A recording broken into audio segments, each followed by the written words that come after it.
John so បងប្អូនទាំងអស់គ្នាមុនយើងចាប់ផ្ដើមមេរៀនថ្មីហើយខ្ញុំនឹងរំលឹកមេរៀនពីសប្តាហ៍មុនយើងបានរៀនព្រះគម្ពីរម៉ាកុសជំពូក5ខ1ដល់ខ13ហើយនៅក្នុងបទគម្ពីរនោះយើងបានរៀនអំពីប្រតិកម្មមួយដែលបានកាត់ឡើងនៅស្រុកកេរាស៊ីនជាស្រុកមួយដែលស្ថិតនៅខាងក្រៅស្រុកអ៊ីស្រាអែលនៅស្រុកកេរាស៊ីនប្រជាជនភាគច្រើនគឺជាសាសដតេហើយពេលដល់ព្រះយេស៊ូវបានមកដល់នៅស្រុកនេះមានបុរសម្នាក់រត់ទៅក្រាបសំពះទ្រង់ហើយបុរសម្នាក់នេះជានរណាពីខ2ដល់ខ5លោកម៉ាកុសពិពណ៌នាអំពីបុរសម្នាក់នេះគាត់ជាមនុស្សដែលមានអារ៉េចូលគាត់រស់នៅក្នុងខ្មៅគាត់ខ្លាំងណាស់អត់មានអ្នកណាអាចនឹងចងគាត់បានគាត់ស្រែកហើយយកថ្មអាសាក់ខ្លួនឯងហើយមួយទៀតយកទៅតាមកម្មគម្ពីរលូកាគាត់អាក្រាតផងដែរហើយការពិពណ៌នានេះរំលឹកយើងអំពីអ្វីដែលអារ៉េសាតាំងចូលចិត្តធ្វើអារ៉េសាតាំងអាក្រក់ណាស់ហើយចូលចិត្តបំផ្លាញជីវិតរបស់មនុស្សនឹងលក្ខណៈដូចជារូបអង្គរងដែលស្ថិតនៅក្នុងមនុស្សម្នាក់នៅលើផែនដីនេះតែបន្ទាប់មកយើងបានឃើញអំពីការជួបប្រទះរវាងបុរសម្នាក់នេះនិងអង្គព្រះយេស៊ូវគ្រីស្ទមិនតែបុរសម្នាក់នេះឃើញព្រះយេស៊ូវគាត់ធ្វើអ្វីខ្លះចាំមកគាត់ក្រាបសំពះទ្រង់និងអង្វរព្រះយេស៊ូវថាសូមកូនធ្វើទូបង្គំអ្វីអារ៉េដែលស្ថិតនៅក្នុងបុរសម្នាក់នេះបានទទួលស្គាល់ថាព្រះយេស៊ូវមានអំណាចព្រះជាស្តាលើអារ៉េសាតាំងនិងអារ៉េអសោទាំងអស់ដូច្នេះអារ៉េទាំងនេះភ័យខ្លាចពេលពួកវាឃើញព្រះយេស៊ូវហើយនៅក្នុងខ10អារ៉េដែលស្ថិតនៅក្នុងបុរសម្នាក់នេះបានទូលអង្វរម្ដងទៀតថាសូមកុំឲ្យទ្រង់បណ្ដេញវារកគ្នាចេញពីស្រុកនោះឡើយហើយព្រះយេស៊ូវឆ្លើយតបយ៉ាងដូចម្ដេចព្រះយេស៊ូវបានយល់ព្រមធ្វើដូច្នេះម៉ាកុសបានប្រាប់យើងថានៅជិតទីនោះមានវងទ្រូងយ៉ាងធំហើយបន្ទាប់ពីអារ៉េទាំងនេះបានអង្វរព្រះយេស៊ូវថាសូមឲ្យយើងរកគ្នាចូលទៅក្នុងទ្រូងទាំងនោះព្រះយេស៊ូវបានអនុញ្ញាឲ្យពួកវាធ្វើដូច្នេះហើយវងទ្រូងនេះមានប្រតិកម្មយ៉ាងដូចម្ដេចបន្ទាប់ពីអារ៉េទាំងនេះបានចូលទៅក្នុងវងវានៅក្នុងខ13យើងឃើញថាវងទ្រូងបានរត់ចូលទៅក្នុងបឹងហើយលំទឹកអស់ទៅហើយខ13រំលឹកយើងអំពីគោលបំណងរបស់អារ៉េសាតាំងចូលចិត្តបំផ្លាញនិងសម្លាប់អ្វីគ្រប់យ៉ាងដែលវាអាចបំផ្លាញបានបើសិនជាវាមិនអាចសម្លាប់បុរសម្នាក់នេះវានឹងសម្លាប់សត្វរូបចំនួនផ្សេងហើយពេលដល់បុរសម្នាក់នេះបានឃើញអំពីការលំទឹកនៃវងទ្រូងទើបគាត់ដឹងច្បាស់ថាព្រះយេស៊ូវបានរំដោះគាត់រស់ផុតពីអារ៉េសាតាំងការងាប់នៃទ្រូងទាំងនោះជាទីសម្គាល់ដែលបង្ហាញថាគាត់មានសេរីភាពនិងអារ៉េសាតាំងបានចេញពីជីវិតរបស់គាត់ប្រកបដែរដូច្នេះសព្វមុនយើងបានបញ្ចប់នៅខ13ហើយថ្ងៃនេះយើងនឹងបន្តរៀនសរុបនេះពីខ14រហូតដល់ខ20យើងនឹងបន្ត If you want to open your Bibles with me to the book of Mark chapter 5 verses 14 to 20 ចា៎ដូច្នេះសូមបងប្អូនទាំងអស់គ្នាបើកព្រះគម្ពីររបស់បងប្អូនទាំងគ្នា គម្ពីរម៉ាកុសជំពូក5ពីខ14រហូតដល់ខ20 In this passage, we see the ending to the story which we started last week. ចានៅក្នុងបទគម្ពីរនេះផងដែរយើងនឹងសិក្សាជាមួយគ្នាអំពីចុងបញ្ចប់នៃសាច់រឿងដែលយើងបានជាមួយគ្នាកាលពីសប្តាហ៍មុន So last week, Jesus came to the country of the Gerasenes and he cast demons out of this man. ចាអញ្ចឹងកាលពីសប្តាហ៍មុនព្រះយេស៊ូវទ្រង់បានយាងមកដល់ស្រុកកេរ៉ាស៊ីនហើយទ្រង់បានធ្វើការបណ្ដេញអារក្សចេញពីបុរសម្នាក់ And then the demons went into the pigs and the pigs drowned in the lake. ចាហើយព្រះអង្គបានបណ្ដេញវងអារក្សទាំងអស់នោះទៅចូលក្នុងវងជ្រូកហើយវងជ្រូកទាំងអស់នោះបានរត់ចុះតាមចំណោតភ្នំហើយបានលុបទឹកមកអស់ទៅ And this passage we see what happens after the pigs died. ចាហើយ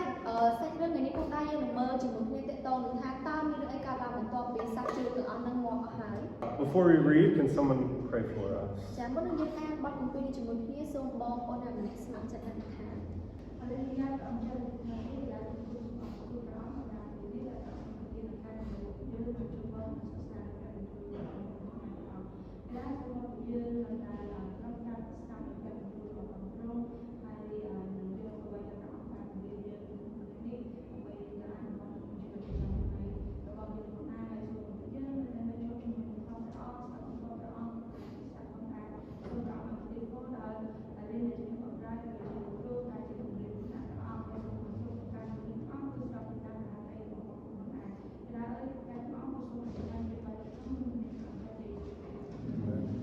Can someone volunteer to read verses 14 to 20 for us? ចាមានបងប្អូនអ្នកស្ម័គ្រចិត្តអានពីខ14ដល់ខ20សម្រាប់យើងរងគ្នានៅគម្ពីរម៉ាកុសជំពូក5ខ14ដល់ខ20អគុណអ្នកគម្ពីរឆ្នោតទៅទៅក្នុងទីក្រុងហើយក្នុងស្រុកស្រែសាស័ព្ទប្រាប់ទៅទាំងនោះឬមនុស្សទាំងអស់ចេញមកមើលការដែលបានកើតឡើងគេមកអានព្រះយេស៊ូវហើយឃើញមនុស្សពីដើមមានអារក្សចូលក្នុងតែអង្គុយតែស្លៀកពាក់មានស្មារតីដឹកខ្លួនដើរគឺជាអ្នកដែលមានអារក្សដែលកងចូលនោះឯង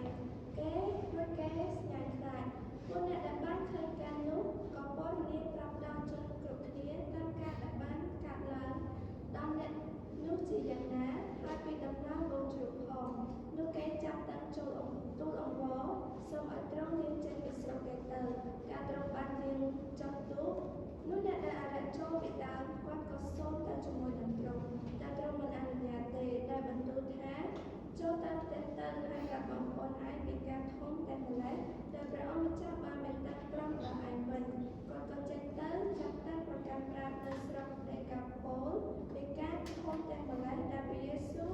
បានប្រោសដល់ខ្លួននោះមនុស្សទាំងអស់ក៏អស្ចារ្យក្នុងចិត្ត Okay, so let's start with verse 14. Verse 14 tells us what happens immediately after the death of the pigs. ចាឥឡូវយើងនឹងចាប់ផ្ដើមជាមួយគ្នានៅក្នុងខ14អញ្ចឹងខ14បានប្រាប់យើងអំពីហេតុការណ៍ដែលបានកើតឡើងភ្លាមបន្ទាប់ពីសត្វជ្រូកនឹងចាសត្វជ្រូកនឹងបានងាប់អស់ទៅ Mark says that the herdsmen they fled and they told it in the city and in the country and people came to see what it was that had happened. ចាអញ្ចឹងលោកម៉ាកុសគាត់បាននិយាយថាឯពួកអ្នកគង្វាលជ្រូកគេរត់ទៅក្នុងទីក្រុងហើយក្នុងស្រុកស្រែសាស័ព្ទប្រាប់រឿងនោះរួចមនុស្សទាំងអស់ចេញមកមើលការដែលបានកើតឡើង So the people who took care of the pigs they saw their pigs die. ចាអញ្ចឹងសម្រាប់អ្នកដែលខ្វៀលជ្រូកឬក៏អ្នកដែលមើលថែរក្សាវងជ្រូកហ្នឹងពួកគេឃើញអំពីការដែលជ្រូករបស់ពួកគេបានងាប់ And after they saw this they said, "Wow, I've never seen that before," and they decided to go tell other people about what happened. ចាំបន្ទាប់ពីពួកគេឃើញការទាំងអស់ហ្នឹងពួកគេគិតក្នុងចិត្តថាអូខ្ញុំមិនដែលឃើញការបែបនេះពីមុនមកទេអញ្ចឹងពួកគេក៏បានយករឿងហ្នឹងទៅប្រាប់ដល់អ្នកដទៃទៀតដែលនៅក្នុងស្រុកនោះ Mark says they went to the city and into the country and they shared the news. ចាអញ្ចឹងលោកម៉ាកុសគាត់បាននិយាយថាពួកគេបានចេញទៅក្នុងស្រុកស្រែហើយប្រាប់អំពីដំណឹងនោះ Now, Mark doesn't tell us what these herdsmen said to the people. ចាប៉ុន្តែទោះជាយ៉ាងណាក៏ដោយលោកម៉ាកុសអត់បានប្រាប់យើងអំពីថាតើអ្នកគង្វាលជ្រូកនឹងនិយាយប្រាប់ ពួកបណ្ដាជនទាំងអស់នោះអំពីរឿងអីខ្លះទេ Okay, did they tell the people about the demon-possessed man and about Jesus? តើពួកគេនិយាយប្រាប់ពួកបណ្ដាជនផ្សេងទៀតអំពីបុរសម្នាក់ដែលត្រូវអរិយចូល Did they share about how Jesus cast the demons out of this man? ឬក៏ពួកគេបាននិយាយអំពីការដែលព្រះយេស៊ូវទ្រង់បានបណ្ដេញអរិយចេញពីបុរសម្នាក់នោះ Or did they only talk about their pigs and how the pigs died? ឬក៏ពួកគេគ្រាន់តែនិយាយគ្នាអំពីវងជ្រូកឬក៏របៀបដែលជ្រូកនោះបានងាប់តែប៉ុណ្ណោះទេ We don't know. យើងអត់ដឹងច្បាស់កន្លែងនេះ But it's clear that the listeners are interested in what these herdsmen are saying. ចាប៉ុន្តែអ្វីដែលគួរឲ្យចាប់អារម្មណ៍នោះគឺថាអ្នកដែលស្ដាប់ហេតុការណ៍មួយនេះគឺពួកគេចាប់អារម្មណ៍នៅអ្វីដែលអ្នកពង្រៀលវងជ្រូកទាំងអស់នោះបាននិយាយប្រាប់ពួកគេ Okay, because at the end of verse 14, Mark says, people came to see what happened.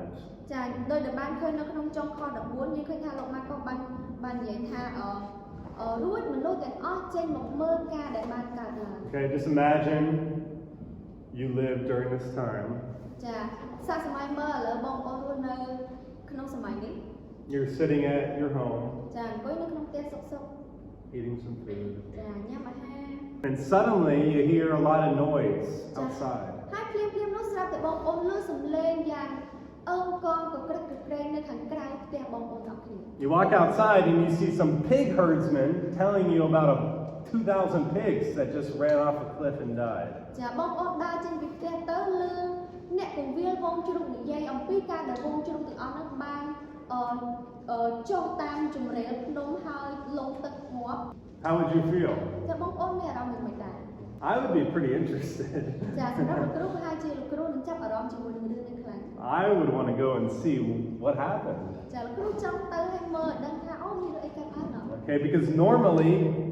pigs don't run off cliffs and then drown in the sea. ចាដោយសារតែជាទូទៅជ្រូកវាអត់វាដឹងវាចេះរកកន្លែងដើរអត់ដើរចូលឬក៏ធ្លាក់តាមជម្រាលភ្នំទៅធ្លាក់ក្នុងសមុទ្រអីទេ So you can imagine, the people are probably interested about what happened and they come to see. ចាអញ្ចឹងប្រហែលជាបងប្អូនអាចសម័យឃើញអំពីរូបភាពមួយនេះដែរថាពួកបណ្ដាជនពួកគេចាប់អារម្មណ៍នៅអ្វីដែលអ្នកពង្រៀលវងជ្រូកនេះបានប្រាប់ដល់ពួកគេ And in verse 15, Mark tells us where these people came. ចាហើយនៅក្នុងខ15លោកម៉ាកុសបានប្រាប់អំពីទីកន្លែងដែលមនុស្សទាំងអស់នោះបានមក They came to Jesus. ចាគឺពួកគេបានមកឯព្រះយេស៊ូវ And what did they see when they came to Jesus? ចាហើយនៅពេលដែលពួកគេបានធ្វើដំណើរមកឯព្រះយេស៊ូវតើពួកគេបានឃើញអីឃើញការអីខ្លះ Well, they saw the demon-possessed man. ចាអ្វីដែលពួកគេឃើញគឺឃើញបរិសម្នាក់ដែលពីមុនមកគាត់ត្រូវអរិយចូល But now this man was different. ចាប៉ុន្តែឥឡូវនេះបរិសម្នាក់នេះមិនដូចពីមុនទេគឺខុសពីមុនហើយ Notice what Mark says about the man in verse 15. ចាបងប្អូនក៏សម្គាល់មើលអ្វីដែលលោកម៉ាកុសបាននិយាយអំពីបរិសម្នាក់នេះក្នុងខ15 Three details about him. ចាព័ត៌មានលម្អិតសំខាន់3 First, he's sitting. ចាទី1គឺគាត់អង្គុយ Okay, he wasn't jumping around and screaming and cutting himself with rocks like he was earlier. ចាឥឡូវនេះគាត់អត់លោតចុះលោតឡើងទៅណាទៅណីហក់ចុះហក់ឡើងមានយកថ្មមកអាដៃអាជើងគាត់ដូចពីមុនទៀតទេ He's sitting. ចាគឺគាត់កំពុងតែអង្គុយ According to the Gospel of Luke, chapter 8, verse 35, this man, he's sitting at the feet of Jesus. ចាបើយោងទៅតាមព្រះគម្ពីរលូកាចំពោះ8ខ35យើងឃើញថាបុរសម្នាក់នេះកំពុងតែអង្គុយនៅទីព្រះបាទរបស់អង្គព្រះយេស៊ូវ Okay. Secondly, ចាចំណុចទី2 he's wearing clothes. ចាគឺគាត់មានសម្លៀកបំពាក់ស្លៀកពាក់ត្រឹមត្រូវ Okay. Last week we learned from the Gospel of Luke, this man was naked. ចាកាលពីសប្តាហ៍មុនយើងបានរៀនជាមួយគ្នាថាបុរសម្នាក់នេះ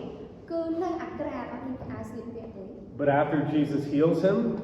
he puts on clothing. ចាប៉ុន្តែបន្ទាប់ពីព្រះយេស៊ូវបានព្យាបាលគាត់ហើយបានប្រោសគាត់ហើយគឺគាត់មានសម្លៀកបំពាក់ត្រឹមត្រូវ And then third, according to Mark, this man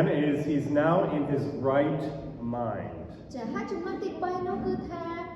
បុរសម្នាក់នេះគឺមានស្មារតីដឹងខ្លួន Right. He's not a crazy madman anymore. មិនមែនជាបុរសម្នាក់ដែលឡប់សតិលេងដឹងអីដូចពីមុនទៀតទេ His mind is normal again. ចាគឺស្មារតីគាត់ត្រឡប់ជាធម្មតាវិញហើយ He's able to think properly and he's not running around and cutting himself anymore. ចាគាត់ចេះគិតគាត់មានស្មារតីគាត់អត់រត់ទៅរត់មកលោតទៅលោតមកឬក៏យកថ្មមកអាដៃអាជើងគាត់ដូចមុនទៀត So what Mark is telling us is that this man's life has been transformed. ចាអ្វីដែលលោកម៉ាកុសបានប្រាប់យើងនៅទីនេះគឺថាជីវិតរបស់បរិមម្នាក់នេះកំពុងតែទទួលបានឬក៏ទទួលបាននូវការបំផ្លាស់បំប្រែ He's a new man. ចាគាត់ជាបរិមម្នាក់ដែលថ្មី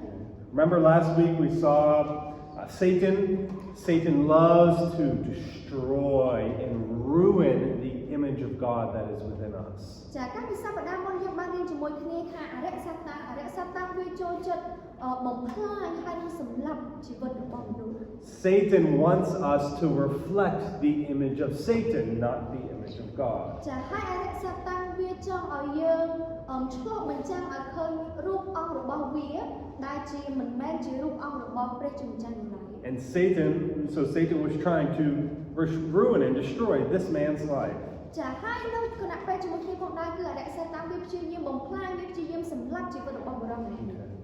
But here, verse 15, we see what Jesus wants to do in our lives. ចាប៉ុន្តែនៅក្នុងខ15យើងបានឃើញអំពីការដែលព្រះយេស៊ូវការអីដែលព្រះយេស៊ូវទ្រង់ចង់ធ្វើនៅក្នុងជីវិតរបស់យើងម្នាក់ៗ Jesus wants to restore, to renew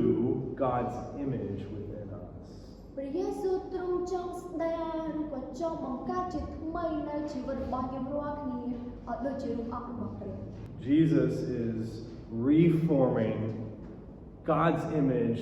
in this man. ចាហើយព្រះយេស៊ូវក៏កំពុងតែបង្កើតជីវិតថ្មីដែលមានលក្ខណៈដូចជារូបអង្គរបស់ព្រះនៅក្នុងជីវិតរបស់បុរសម្នាក់នេះ And this is something that only God is able to do. ចាហើយការនេះគឺ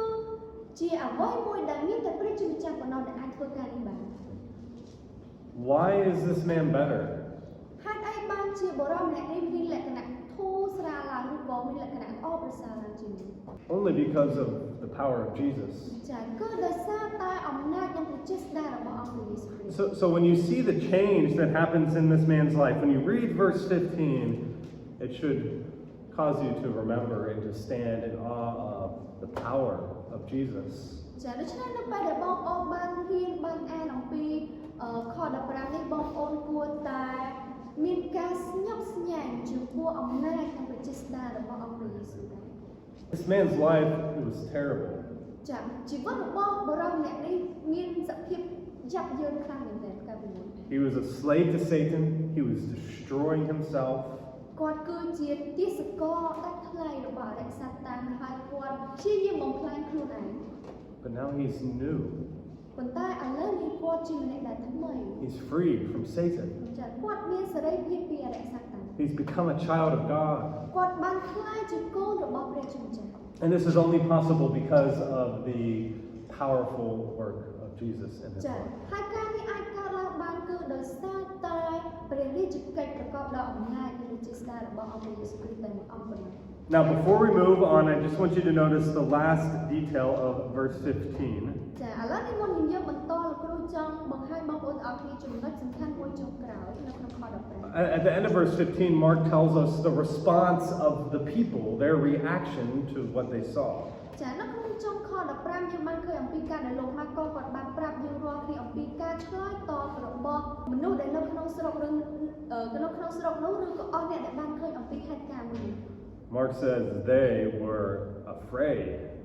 ចាអញ្ចឹងលោកម៉ាកុសគាត់បាននិយាយថារួចពួកគេស្ញែងខ្លាច They were in awe. They had never seen anything like this before. ចាគឺពួកគេមានសេចក្តីស្ញប់ស្ញែងពួកគេស្ញែងខ្លាចដោយសារតែពួកគេអាចឃើញការដែលកើតឡើងបែបនេះពីមុនមកទេ And they realized they were standing in the presence of someone who was very powerful. ចាហើយឥឡូវនេះពួកគេចាប់ផ្ដើមដឹងខ្លួនថាពួកគេកំពុងតែឈរនៅកន្លែងតែមួយជាមួយម្នាក់ដែលមានអំណាច And as we'll see, this fear that they have, it does not lead them to worship Jesus. ចាហើយដោយដែលបងប្អូនទាំងអស់គ្នាដឹងស្រាប់ហើយថាការស្ញែងខ្លាចដែលពួកគេមាននេះមិនមែនជាអីដែលនាំឲ្យពួកគេ មានជំនឿឬក៏មានការទុកចិត្តជាមួយនឹងអង្គព្រះយេស៊ូវទេ Instead, it causes them to reject Jesus. ចាប៉ុន្តែផ្ទុយទៅវិញសេចក្តីស្ញែងខ្លាចដែលពួកគេមាននេះគឺនាំឲ្យពួកគេទៅរកការបដិសេធព្រះយេស៊ូវទៅវិញ We'll see that soon. ចាយើងនឹងឃើញជាមួយគ្នាបន្តិចទៀត But first, look now at verse 16. ចាឥឡូវសូមបងប្អូនទាំងអស់គ្នាមើលជាមួយគ្នានៅក្នុងខ15 Mark says, those who had seen it described to them what had happened to the demon-possessed man and to the pigs. ពួកអ្នកដែលបានឃើញការនោះក៏ព័ត៌មានប្រាប់ដល់ជនគ្រប់គ្នាតាមការដែលកើតឡើងដល់អ្នកនោះជាយ៉ាងណាហើយពីដំណើរវងជ្រូកផង Okay. So these people who came, they were probably wondering, how did this happen? ចាអញ្ចឹងពួកបណ្ដាជនឬក៏អស់អ្នកដែលបានមកមើលហេតុការណ៍នេះបានកើតឡើងពួកគេឆ្ងល់ថាការនេះកើតឡើងយ៉ាងដូចម្ដេច Okay. And so in verse 16, the people who witnessed the events, they described what happened between this man and Jesus. ចាអញ្ចឹងអ្នកដែលបានឃើញអំពីហេតុការណ៍នេះផ្ទាល់ឬក៏ជាម្នាក់ដែលជាសាក្សីផ្ទាល់បានឃើញហេតុការណ៍នេះពួកគេក៏ចាប់ផ្ដើមរាយរាប់ពីដំណើររឿងរ៉ាវទាំងអស់នេះប្រាប់ដល់អ្នកដែលទៅតែមកក្រៅបែបនេះ Right. Jesus came here on a boat. ចាពួកគេបានប្រាប់ថាព្រះយេស៊ូវទ្រង់បានយាងមកឯទូ And then he healed this man. ចាហើយបន្ទាប់មកព្រះអង្គក៏បានប្រោសបរិមម្នាក់នេះជា And then all the demons went into the pigs and the pigs died. ចាហើយបន្ទាប់មកអារក្សទាំងអស់នឹងបានរត់ចូលក្នុងវងជ្រូកហើយវងជ្រូកទាំងអស់នឹងរត់ចុះតាមចំណត់ភ្នំហើយក៏បានងាប់អស់ So they are sharing the details about what happened. ចាអញ្ចឹងពួកគេនៅទីនេះកំពុងតែចែកចាយអំពីព័ត៌មានលម្អិតដែលបានកើតឡើង And then in verses 17 and 18 we see two different responses to this news, to this information. ចាហើយនៅក្នុងខ17និងខ18យើងឃើញអំពីការឆ្លើយតបខុសគ្នាពីរដែលបានកើតឡើងជាមួយនឹងព្រឹត្តិការណ៍ឬក៏ហេតុការណ៍មួយនេះ These responses are opposite responses. ចាហើយការឆ្លើយតបនេះគឺជាការឆ្លើយតបដែលផ្ទុយគ្នា So let's look at these two responses in verses 17 and 18. ចាអញ្ចឹងសូមបងប្អូនមើលជាមួយគ្នាអំពីការឆ្លើយតបពីរដែលផ្ទុយគ្នានេះ First, we see the response of the people, the townspeople who lived in that area and who came to see what had happened. ចាការឆ្លើយតបទី1យើងបានឃើញអំពីប្រតិកម្មឬក៏ការឆ្លើយតបរបស់អ្នកស្រុកដែលរស់នៅក្នុងទីកន្លែងនោះដែលពួកគេបានឃើញហេតុការណ៍នោះផ្ទាល់ Verse 17, they began to beg Jesus to depart from their region. ខ17នោះគេចាប់តាំងទូលអង្វរសូមឲ្យទ្រង់យាងចេញពីស្រុកគេទៅ Do they respond with thanksgiving and joy for what Jesus did? អញ្ចឹងតើគេឆ្លើយតបដោយការអរព្រះគុណដោយមានអំណរចំពោះការដែលព្រះយេស៊ូវបានធ្វើ Do they prepare a big party to celebrate the change that had taken place in this man's life? អញ្ចឹងតើពួកគេបានរៀបចំកម្មវិធីជប់លៀងយ៉ាងធំជាការដែលអបអរសាទរចំពោះការបំផ្លាស់បំប្រាដែលកើតឡើងក្នុងជីវិតបុរសម្នាក់នេះ Do they say to Jesus, Jesus, please stay a few more days. Do a few more miracles for us, please. ចាតើគេបានអង្វរក៏ព្រះយេស៊ូវថាព្រះយេស៊ូវអើយមិនទាន់ឲ្យយើងចេញពីស្រុកទូបង្គំអីសូមនៅមួយថ្ងៃពីរថ្ងៃទៀតទៅហើយបន្តធ្វើការអស្ចារ្យទៀតមកពួកយើងចង់ឃើញ There's people who are sick. There's other people who are demon possessed. Can you come heal them? មានមនុស្សឈឺជាច្រើនមានមនុស្សផ្សេងទៀតដែលត្រូវអរិយចូលជាច្រើនអញ្ចឹងព្រះអង្គឲ្យសូមបានព្យាបាលពួកគេសូមបានប្រោសពួកគេបានជា That's not how they respond. ចាអញ្ចឹងនេះមិនមែនជាការឆ្លើយតបរបស់ពួកគេទេ Their response is the opposite. They beg, they plead for Jesus to leave. ចាអញ្ចឹងការឆ្លើយតបរបស់ពួកគេគឺមានលក្ខណៈផ្ទុយស្រឡះគឺពួកគេចង់ឲ្យព្រះយេស៊ូវយាងចេញពីស្រុកគេវិញ And by the way, this is the opposite of the response that we have seen among the crowds in Galilee. ចាប៉ុន្តែទោះជាយ៉ាងណាក៏ដោយការឆ្លើយតបមួយនេះគឺជាការឆ្លើយតបដែលផ្ទុយស្រឡះពីពួកបណ្ដាជនដែលស្ថិតនៅក្នុងស្រុកកាលីលេដែលយើងបានរៀនជាមួយគ្នាកាលពីកន្លងមក Okay, right? Chapters 1 to 4, we looked at Jesus' ministry in the region of Galilee, the northern region in Israel. ចាយើងឃើញថានៅក្នុងម៉ាកុសពីជំពូក1ដល់ជំពូក4 យើងបានសិក្សាជាមួយគ្នាអំពីពន្ធនៃកិច្ចរបស់ព្រះយេស៊ូវនៅក្នុងស្រុកកាលីលេ And as we study chapters 1 to 4, what happened over and over again? ចាហើយនៅក្នុងកំឡុងពេលដែលយើងរៀនជាមួយគ្នានឹងតើមានរឿងអីឬក៏ព្រឹត្តិការណ៍អីដែលបានកើតឡើងម្ដងហើយម្ដងទៀត Wherever Jesus went, who followed Jesus? ចាគ្រប់ទីកន្លែងដែលព្រះយេស៊ូវយាងទៅតើអ្នកណាដែលធ្វើដំណើរតាមព្រះយេស៊ូវ The crowds of people. ចាគឺពួកបណ្ដាជន They constantly followed Jesus wherever he went. ចាគឺពួកគេតែងតែធ្វើដំណើរឬក៏ដើរតាមព្រះយេស៊ូវគ្រប់ទីកន្លែងដែលព្រះអង្គយាងទៅ Next time that we study Mark, we'll see Jesus goes back to Galilee and the crowds come to him again. ចាពេលក្រោយបន្តិចទៀតយើងនឹងរៀនជាមួយគ្នាអំពីការដែលព្រះយេស៊ូវទ្រង់យាងទៅឯស្រុកកាលីលេហើយពួកបណ្ដាជនពួកគេធ្វើដំណើរតាមព្រះអង្គទៅឯស្រុកកាលីលេដើម្បីស្ដាប់ព្រះអង្គ The crowds in Galilee, they want to be near Jesus. ចាពួកបណ្ដាជនដែលនៅស្រុកកាលីលេគឺពួកគេចង់នៅជិតអង្គព្រះយេស៊ូវ But here in the country of the Gerasenes, the people have the opposite response. They want to be far from Jesus. ប៉ុន្តែពួកអ្នកស្រុកកេរេស៊ីនេះពួកគេមានការឆ្លើយតបខុសពីអ្នកស្រុកកាលីលេគឺពួកគេចង់ឲ្យព្រះយេស៊ូវយាងចេញពីស្រុកពួកគេ They want Jesus to leave as soon as possible. ពួកគេចង់ឲ្យព្រះអង្គយាងចេញកាន់តែឆាប់កាន់តែល្អ Now, why do you think they responded like this? តើបងប្អូនគិតថាហេតុអីបានជាពួកគេមានការឆ្លើយតបបែបនេះ Why do they want Jesus to leave? ហេតុអីបានជាពួកគេចង់ឲ្យព្រះយេស៊ូវយាងចេញពីស្រុករបស់ពួកគេ Mark doesn't give us an answer. លោកម៉ាក់ក៏គាត់អត់បានប្រាប់យើងអំពីចម្លើយទេ I want to offer two possibilities, two reasons why they maybe responded like this and asked Jesus to leave. ចាលោកគ្រូអាចនឹងលើកឡើងនៅហេតុផលពីរយ៉ាងដែលសមហេតុសមផលក្នុងការដែលជាចម្លើយទៅការសំណួរដែលថាហេតុអីបានជាពួកគេចង់ឲ្យព្រះយេស៊ូវយាងចេញពីស្រុករបស់ពួកគេ Number one,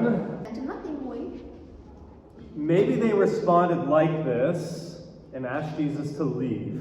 because they were angry and upset about what happened to their pigs. ចាចំណុចទី1ដែលថាពួកគេចង់ឲ្យព្រះយេស៊ូវយាងចេញពីស្រុករបស់ពួកគេដោយសារតែ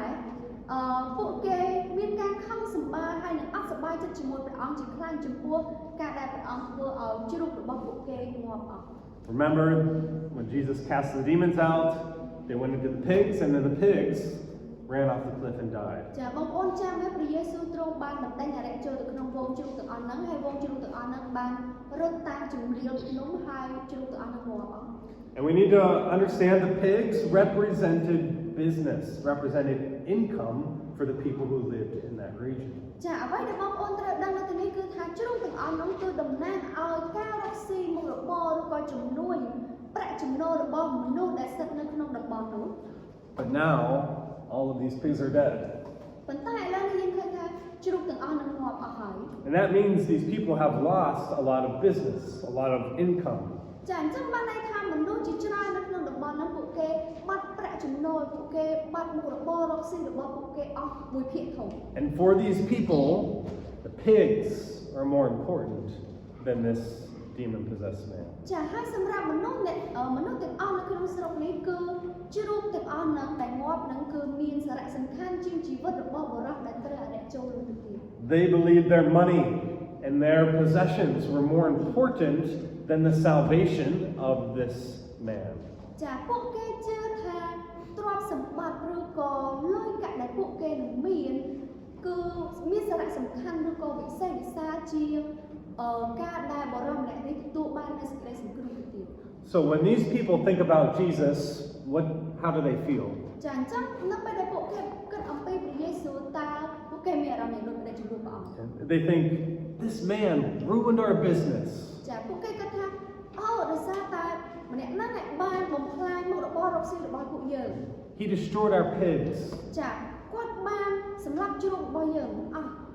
We don't want him around. យើងអត់ចង់ឲ្យគាត់នៅជុំវិញឬក៏នៅក្នុងស្រុកយើងទៀតទេ Let's tell him to leave before he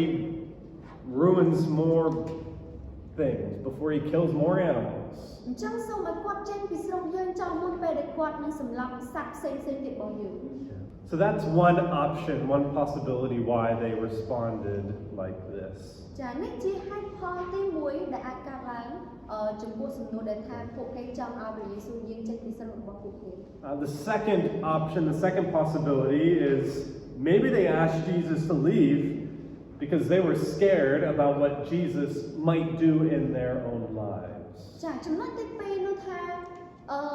ពួកគេចង់ឲ្យព្រះយេស៊ូវយាងចេញពីស្រុកពួកគេគឺពួកគេខ្លាចចំពោះអីដែលព្រះយេស៊ូវនឹងធ្វើតាក់ទងនឹងជីវិតរបស់ពួកគេផ្ទាល់ In verse 15, they saw how Jesus had transformed this man's life, the demon-possessed man. ចានៅក្នុងខ15យើងឃើញថាពួកគេបានមើលឃើញអំពីការដែលព្រះយេស៊ូវធ្វើការបំផ្លាស់បំប្រែជីវិតរបស់បុរសម្នាក់នោះ Jesus had changed him into a new person. ចាព្រះយេស៊ូវបានបំផ្លាស់បំប្រែជីវិតរបស់បុរសម្នាក់នេះឲ្យគាត់ក្លាយទៅជាមនុស្សម្នាក់ដែលថ្មី And maybe that made them scared because they didn't want that to happen in their own life. ចាហើយការនេះអាចនឹងធ្វើឲ្យពួកគេមានអារម្មណ៍ថាភ័យខ្លាចថាការទាំងអស់ហ្នឹងកើតឡើងចំពោះជីវិតរបស់ពួកគេដែរ One thing we should remember about sinners is that sinners love their own sin. ចាចំណុចមួយដែលបងប្អូនគួរតែចងចាំអំពីយើងរាល់គ្នាដែលជាមនុស្សមានបាបគឺថាអ្នកមានបាបពួកគេស្រឡាញ់អំពើបាបរបស់ពួកគេខ្លាំងមែនទែន Sin makes them feel good and they don't want to stop sinning. ចាអំពើបាបធ្វើឲ្យពួកគេមានអារម្មណ៍ល្អមានសប្បាយចិត្តចំពោះអីដែលពួកគេធ្វើហើយពួកគេអត់ចង់ឈប់ធ្វើការនឹងតទៅសោះ And they want their lives to remain the same. They don't want anything to change. ចាហើយពួកគេចង់ឲ្យជីវិតរបស់ពួកគេនៅតែដដែលអត់ចង់ឲ្យមានអីផ្លាស់ប្ដូរជីវិតរបស់ពួកគេទេ But they saw Jesus change this man's life. ចាប៉ុន្តែពួកគេឃើញអំពីការដែលព្រះយេស៊ូវបំផ្លាស់បំប្រែជីវិតរបស់បុរសម្នាក់នេះ And so maybe they were thinking, well, I don't want that to happen to me. ចាអញ្ចឹងប្រហែលជាពួកគេគិតថាអូខ្ញុំអត់ចង់ឲ្យរឿងទាំងអស់នេះកើតឡើងចំពោះជីវិតរបស់ខ្ញុំទេ I love my own sin. ចាខ្ញុំពិតជាស្រឡាញ់អំពើបាបរបស់ខ្ញុំខ្លាំងមែនទែន I don't want to change. ខ្ញុំអត់ចង់ផ្លាស់ប្ដូ Okay, រ so Jesus, you need to leave. ចង់ព្រះយេស៊ូវព្រះអង្គឆាប់ចេញពីស្រុកខ្ញុំទៅ Okay, before you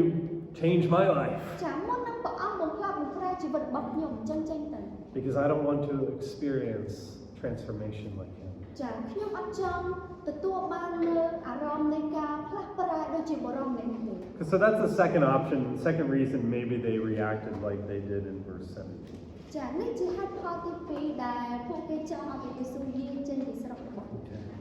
We don't know for sure which option is correct. ចាប៉ុន្តែទោះជាយ៉ាងណាក៏ដោយយើងអត់ដឹងច្បាស់ថាហេតុផលមួយណាដែលជាហេតុផលដែលត្រឹមត្រូវទេ Maybe both. ចាប្រហែលជាទាំងពីរត្រូវ Or maybe something else. We ឬ don't ក៏ know. មានហេតុផលណាផ្សេងទៀតដែលត្រូវ What we do know is they don't want Jesus to be around. ចាអីដែលយើងដឹងច្បាស់នោះគឺថាពួកគេអត់ចង់ឲ្យព្រះយេស៊ូវគង់នៅក្នុងស្រុករបស់ពួកគេនេះទេ But if you look at verse 18, we see a different response. ចាប៉ុន្តែបើសិនជាយើងក៏លេខមើលនៅក្នុងខ18វិញយើងឃើញអំពីការឆ្លើយតបផ្សេងមួយទៀត From the former demon-possessed man. ចាពីបុរសម្នាក់ដែលធ្លាប់ត្រូវអរិយចូលនោះ Verse 18, Mark says, Jesus, he started to get into the boat.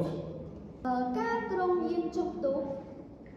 The townspeople, okay, they just asked Jesus to leave, and Jesus, he says, okay, I'm going to leave, and he gets ready to go to his boat. ចាអញ្ចឹងនៅពេលដែលអ្នកស្រុកទាំងអស់នោះពួកគេបានសូមឲ្យព្រះយេស៊ូវយាងចេញពីស្រុករបស់ពួកគេអញ្ចឹងព្រះយេស៊ូវទ្រង់ក៏យល់ព្រមហើយទ្រង់ក៏យាងចុះទូក But what happens while Jesus is getting into his boat? ចាប៉ុន្តែពេលឲ្យកាលឡើងនៅពេលដែលព្រះយេស៊ូវទ្រង់យាងចុះទូក The man with the demon, the man who had been possessed with demons, comes to him and begs Jesus that he might stay with Jesus. នោះអ្នកដែលអរិយចូលពីដើមគាត់ក៏សូមទៅជាមួយនឹងទ្រង់ And by the way, the word that Mark uses in verse 17 and 18 is the same verb. ចាប៉ុន្តែទោះជាយ៉ាងណាក៏ដោយយើងឃើញថានៅក្នុងខ17និងខ18កិរិយាសព្ទដែលលោកម៉ាកុសគាត់បានប្រើនៅក្នុងខទាំងពីរហ្នឹងគឺដូចគ្នា Okay. Verse 17, the townspeople, they begged Jesus to leave. ចានៅក្នុងខ17យើងឃើញថាពួកអ្នកស្រុកនោះគឺពួកគេទូលអង្វរសូមឲ្យទ្រង់យាងចេញពីស្រុកគេ And verse 18, this man begs Jesus to stay with him. ចាហើយនៅក្នុងខ18វិញយើងឃើញថាបុរសម្នាក់នេះដែលធ្លាប់ត្រូវអរិយចូលពីដើមហ្នឹងគាត់ក៏ទូលអង្វរសូមទៅជាមួយនឹងព្រះយេស៊ូវ It's the same verb that Mark uses. ចាគឺថាកិរិយាសព្ទដូចគ្នាដែលលោកម៉ាកុសបានប្រើនៅទីនេះ But do you see the response? It's the opposite response of the townspeople. ប៉ុន្តែការឆ្លើយតបគឺមានលក្ខណៈផ្ទុយគ្នាពីការឆ្លើយតបរបស់ពួកអ្នកស្រុកហ្នឹង The people in Gerasene want Jesus to leave, but this man wants Jesus to stay. ចំពោះអ្នកស្រុកហ្នឹងគេចង់ឲ្យព្រះយេស៊ូវយាងចេញប៉ុន្តែបុរសម្នាក់នេះចង់ឲ្យព្រះយេស៊ូវគង់នៅបន្តទៀត He wants to be close to Jesus. ហើយគាត់ចង់នៅជិតអង្គព្រះយេស៊ូវ And I want you to see the language Mark uses in this verse is the language for discipleship. ចាហើយយើងឃើញអំពីភាសាដែលលោកម៉ាកុសប្រើនៅទីនេះគឺអំពីភាសាមួយដែលទាក់ទងជាមួយនឹងភាពជាពួកសាវក Okay, turn back to Mark chapter 3, verse 14. ចាសូមបងប្អូនទាំងអស់គ្នាបោះទៅកាន់ម៉ាកុសចំពុក3ខ14 Mark 3, Jesus, he appointed the 12 disciples or apostles. ចានៅក្នុងម៉ាកុសចំពុក3នេះគឺរៀបរាប់អំពីការដែលព្រះយេស៊ូវទ្រង់ត្រាស់ហៅសាវកទាំង12នាក់របស់ទ្រង់ And you might remember, Jesus gave these 12 disciples different responsibilities. ចាហើយដោយបងប្អូនប្រហែលជាចាំហើយគឺថាព្រះអង្គទ្រង់បានឲ្យទំនួលខុសត្រូវដល់ពួកសាវករបស់ទ្រង់ Okay. And we actually looked at 3 responsibilities that the 12 disciples had. ចាយើងបានរៀនជាមួយគ្នាអំពីទំនួលខុសត្រូវ3យ៉ាងដែលពួកសាវករបស់ទ្រង់គឺពួកគេមាន Okay, and the first responsibility we see in verse 14 is that they were supposed to be with Jesus. ចាហើយទំនួលខុសត្រូវទី1នៅក្នុងខ14ចំពុក3នេះទំនួលខុសត្រូវទី1ដែលពួកគេមានគឺពួកគេត្រូវនៅជាមួយនឹងព្រះយេស៊ូវ They needed to spend time with Jesus and learn from Jesus. ចាពួកគេត្រូវចំណាយពេលជាមួយនឹងព្រះយេស៊ូវហើយរៀនអំពីអង្គព្រះយេស៊ូវដែរ Okay. And we learned we talked about how the core, the heart of discipleship is being with Jesus. ចាហើយយើងក៏បាននិយាយតាក់ទងជាមួយនឹងស្នូលឬក៏ចំណុចកណ្ដាលនៃភាពជាពួកសាវកនៅពេលដែលពួកគេនៅជាមួយនឹងអង្គព្រះយេស៊ូវ A disciple is someone who is with Jesus. ចាគឺសាវកគឺជាម្នាក់ដែលនៅជាមួយនឹងព្រះយេស៊ូវ Okay. Now let's go back to Mark chapter 5 verse 18. ចាឥឡូវយើងត្រឡប់ទៅម៉ាកុសចំពុក5ខ18វិញ Because notice what this man requests. Notice what he wants. ចាសូមបងប្អូនទាំងអស់គ្នាកត់សម្គាល់មើលអំពីសំណូមពររបស់បុរសម្នាក់នេះ He wants to be with Jesus. គាត់ក៏សូមទៅជាមួយនឹងទ្រង់បានថាគាត់ចង់នៅជាមួយនឹងអង្គព្រះយេស៊ូវ Okay, it's the same word that Mark used in chapter 3 to describe the 12 disciples. ចាគឺជាពាក្យឬក៏ភាសាដូចគ្នាដែលលោកម៉ាកុសបានប្រើនៅក្នុងចំពុក3អំពីរៀបរាប់អំពីពួកសាវករបស់ព្រះយេស៊ូវ In other words, this man, this former demoniac, he wants to be like one of the 12 disciples. ឬក៏យើងអាចនិយាយម្យ៉ាងទៀតថាបុរសម្នាក់ដែលធ្លាប់ត្រូវអរិយចូលម្នាក់នេះគឺគាត់ចង់ខ្លាយជាសាវកម្នាក់របស់ព្រះយេស៊ូវ He wants to follow Jesus wherever Jesus goes. គាត់ចង់ដើរតាមអង្គព្រះយេស៊ូវនៅគ្រប់ទីកន្លែងដែលព្រះអង្គធ្វើដំណើរទៅ He wants to be near Jesus and learn from Jesus. ចាគាត់ចង់នៅជិតអង្គព្រះយេស៊ូវហើយរៀនអំពីអង្គព្រះយេស៊ូវ Okay, so this is his response. It's the opposite of the townspeople. ចានេះគឺជាការឆ្លើយតបរបស់គាត់ដែលជាការឆ្លើយតបមួយផ្ទុយពីការឆ្លើយតបរបស់អ្នកស្រុក He is grateful for what Jesus has done for him. ចាគឺគាត់ជាម្នាក់ដែលដឹងគុណចំពោះអ្វីដែលព្រះយេស៊ូវបានធ្វើសម្រាប់ជីវិតរបស់គាត់ He wants to follow Jesus, be with Jesus, serve Jesus. ចាគឺគាត់ចង់ដើរជាមួយនឹងអង្គព្រះយេស៊ូវចង់នៅជាមួយនឹងព្រះអង្គព្រះយេស៊ូវហើយចង់បម្រើជាមួយនឹងអង្គព្រះយេស៊ូវ But what is very interesting about this passage is how Jesus responds to this man in verse 19. ចាប៉ុន្តែឯដែលជាការដែលគួរឲ្យចាប់អារម្មណ៍នោះគឺជាការឆ្លើយតបរបស់អង្គព្រះយេស៊ូវជាមួយនឹងបុរសម្នាក់នេះ Mark says in verse 19, and he, Jesus, did not permit him, but said to him, "Go home to your friends and tell them how much the Lord has done for you and how he has had mercy on you." ចានេះគឺជាការឆ្លើយតបរបស់ព្រះយេស៊ូវទៅកាន់បុរសម្នាក់នេះនៅក្នុងខ19តែទ្រង់មិនអនុញ្ញាតទេដោយបន្ទូលថាចូលទៅផ្ទះទៅហើយប្រាប់បងប្អូនឯងពីការធំទាំងម្លេះដែលព្រះអង្គម្ចាស់បានមេត្តាប្រោសដល់ឯងវិញ So Jesus, he denies this man's request. ចាអញ្ចឹងព្រះយេស៊ូវទ្រង់បដិសេធនៅសំណូមពររបស់បុរសម្នាក់នេះ I find this verse very interesting ចាលោកគ្រូគិតថាខនេះជាខដែលគួរចាប់អារម្មណ៍មែនទេ because you remember verse 12,